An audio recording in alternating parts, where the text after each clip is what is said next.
नमस्कार। आज हम आए हैं विनीत जी के पास। विनीत जी के पास एक ज्वलनशील मुद्दा है जो सनातन संस्कृति और सनातन धर्म के ऊपर है, जो ख़ास तौर पे शहद से रिलेटेड है, जिसमें क्षेत्रीय लोगों से हमें खबर मिली है या फिर सूत्रों से पता चला है कि नकली शहद बनाने का एक कारोबार है। उसके लिए आज विनीत जी ने कानूनी प्रक्रिया अपनी की है, उसके ऊपर विनीत जी से हम कुछ बात करते हैं। विनीत जी, ये मुद्दा किस तरह का है और आप इसमें क्या संज्ञान लेना चाहते हैं? नमस्कार साथियों। दरअसल हमारी संस्था पोल खुल हल्ला बोल को जानकारी मिली कि दिल्ली के अंदर प्रहलाद विहार सेक्टर 25 में मेरे हाथ में ये लेटर है। नकली शहद बनाया जाता है और उसको बड़े पैमाने पे बेचा जाता है। तो मैं आप लोगों को ये कहना चाहूँगा, ये करप्शन हमारे पास आया और नकली शहद जो बड़े पैमाने पे बना के बेचा जा रहा है, इससे जो नुकसान होगा सोसाइटी को, समाज को, मैं उस पर आपको बताना चाहता हूँ। देखिए, सबसे पहले जो शहद है वो आयुर्वेदिक दवाइयों में बड़ा ही काम आता है। जो गंभीर बीमारियां होती है उसमें शहद का उपयोग किया जाता है। तो क्या नकली शहद अगर हम दवाई में मिला के देते हैं लोगों को, तो उसका निदान थोड़ा ना होगा, लोग मरेंगे इससे। और हमारे सनातनी परंपराओं में ये है कि जब बच्चा पैदा होता है तो बच्चे को भी शहद चटाया जाता है। उसके अलावा जो हम पंचामृत बनाते हैं, जब भगवान का पूजा होता है तो उसमें पंचामृत बनाया जाता है, उसमें शहद भी एक पार्ट है। तो मिला करके वो प्रसाद के तौर पे लोगों में बांटा जाता है। इसके अलावा जब स्नान कराया जाता है देवी देवताओं को हमारे सनातन परंपराओं में, तो उसमें भी उस शहद से मतलब स्नान कराया जाता है।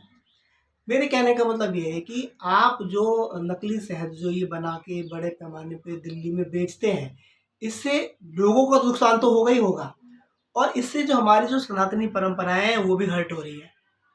क्योंकि जब हम पूजा पद्धति में होते हैं तो हम चाहते हैं कि हम शुद्ध चीज़ चढ़ाएँ। हवन में भी अगर चढ़ाएँ तो शुद्ध चीज़ चढ़ाएँ।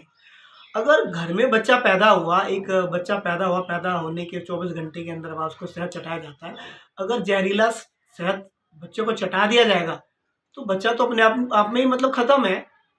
बीमार लोगों को अगर हम ये शहद देंगे तो बीमार आदमी तो अपने आप ही मर जाएगा। तो मैं सिस्टम से, विभाग से ये कहना चाहता हूँ कि जो इस तरीके का जो व्यवसाय दिल्ली में हो रहा है उस पे संज्ञान लें। क्योंकि ये लोग जो इतना बड़ा जो हिडन क्राइम जो करते हैं नकली शहद बनाने का, इसमें कहीं ना कहीं सिस्टम का गठजोड़ होता है। वहाँ के लोकल जो बॉडी होती है सरकारी तंत्र को, उनको भी पता होता है, लेकिन सब पैसा दे के चल रहा है, चल रहा है, चल रहा है। तो मैं यही आपसे कहूँगा कि जैसे हमने इस शहर की जो फैक्ट्री है इस पे हमने लिखा है, एलजी को लिखा है, हमने माननीय मुख्यमंत्री को लिखा है, हमने डीसीपी साहब को लिखा है और भी हमने संबंधित विभागों को लिखा है। तो ये आज निकल बंद हो जाएगा। तो अगर आप लोगों को कहीं भी लगता है कि इस तरीके से करप्शन से जुड़ा हुआ मामला है तो आप हमें बताइए, हम इसको उजागर करेंगे। और ऐसे ही धीरे धीरे करके जब चीज़ें उजागर होगी तो अपने आप ही करप्शन खत्म होगा और लोगों को मतलब नहीं पनिशमेंट मिलेगी। विनय जी, आपका कहने का मतलब है कि इस तरह का करप्शन हमारे पास आया, आपने उसको उजागर किया। हाँ। सिस्टम के सभी डिपार्टमेंट को इसको मतलब अवेयरनेस कराया इसके रिगार्ड।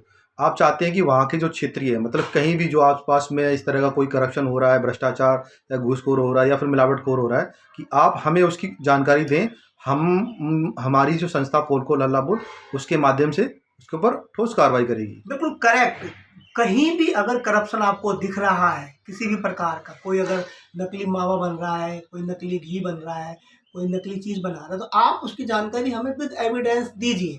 हम आपकी बात को भी मतलब गोपनीयता रखेंगे, आपको एक्सपोज भी नहीं करेंगे। और हम उस मतलब यानी कि जो चीज़ें बन रही है नकली, उसके खिलाफ एक्शन लेंगे, सरकार को लिखेंगे, सरकार उनको मतलब यानी पनिशमेंट करेगी। तभी हम समाज में लोगों को सही चीज़ दे पाएंगे। नहीं तो आज ये नकली शहद बेच रहे बड़े पैमाने पे, उनको और बेचेंगे, इससे नुकसान तो समाज का ही है ना, आपका ही है ना, हमारा ही है ना, स्वास्थ्य का ही है। तो इसलिए आप लोगों से मैं ये गुजारिश करूँगा कि आप हमें इनके बारे में जानकारी दीजिए, हम इसके ऊपर एक्शन लेंगे। यही हमारी संस्था का मुहिम है कि करप्शन को हमें ख़त्म करना है। धन्यवाद।